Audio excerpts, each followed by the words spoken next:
Assalamu alaikum, Khurshid Shan advocate. The topic which we are going to discuss today, it is post arrest bail. Post arrest bell को जमानत बाद अज गिरफ्तारी भी कहा जाता है, यानी बाद अज गिरफ्तारी जमानत से मुराद ऐसी जमानत जो मुल्ज़म गिरफ्तार हो जाए उसके बाद जो जमानत करवाई जाती है, इट इज़ कॉल्ड, उसे कहा जाता है पोस्ट अरेस्ट बेल.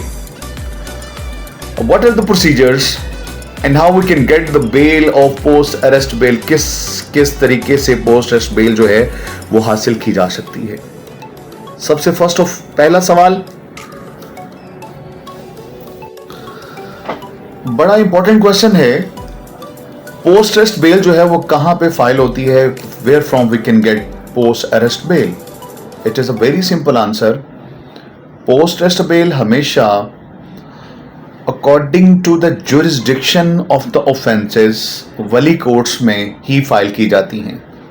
यानी अगर जराइम का ताल्लुक मैजिस्ट्रियल कोर्ट से है, मैजिस्ट्रेट की अदालत की जुरिस्डिक्शन है, तो पोस्ट अरेस्ट बेल मैजिस्ट्रेट्स की कोर्ट में फाइल होगी.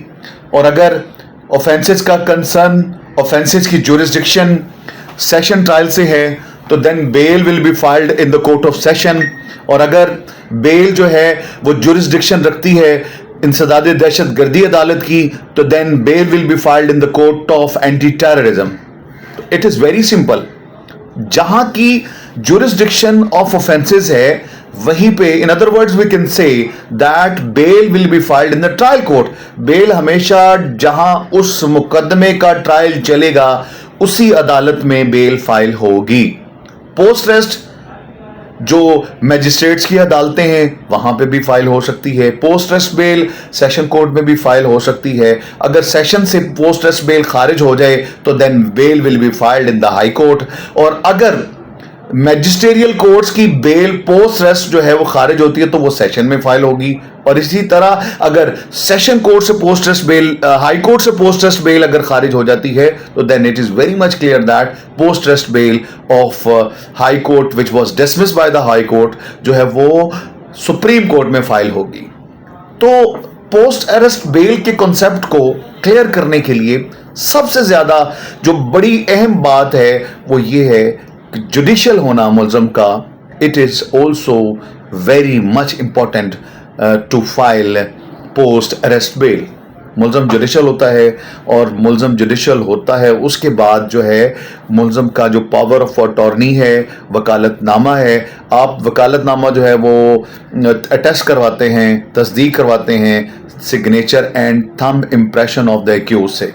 अब अगर मुल्ज़म जेल में है तो आप अपना पावर ऑफ अटॉर्नी जो है वो जेल भिजवा कर वहाँ से सुपरिटेंडेंट ऑफ जेल की जो तस्दीक के साथ आप पावर ऑफ अटॉर्नी मंगवा के आप बेल फाइल कर सकते हैं. उसके अलावा another easy way which we can use for filing post arrest bail in any court, वो जब मुल्ज़म को द इन्वेस्टिगेशन ऑफिसर रिमांड के लिए कि कोर्ट में, मैजिस्ट्रियल कोर्ट में पेश करता है, तो उसी वक्त in front of magistrate we can get the attestation of the power of attorney. अपने वकालतनामे की जो अटेस्टेशन है उसकी तस्दीक है थ्रू मैजिस्ट्रेट भी करवा सकते हैं और उसी पावर ऑफ अटॉर्नी की बेस पे we can file post arrest bail.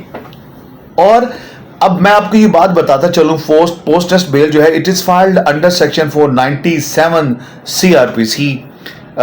और ये जो बेल है ये ग्रांट करने का जो इख्तियार है वो उसी कंसर्न जज के पास होता है जो उस एरिया का मैजिस्ट्रेट होता है या जिसको उस मुकदमे का इख्तियार होता है समाअत करने का, सुनने का.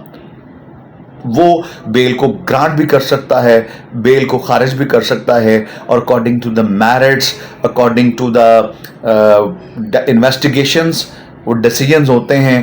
तो पोस्ट अरेस्ट बेल का होना या खारिज होना it is decided after the arguments of the counsels और it is decided after recording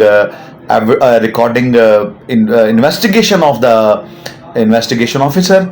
और जज के माइंड पे होता है according to the case law, according to the judgments offence बनता भी है या नहीं बनता, ये बाद की बातें हैं।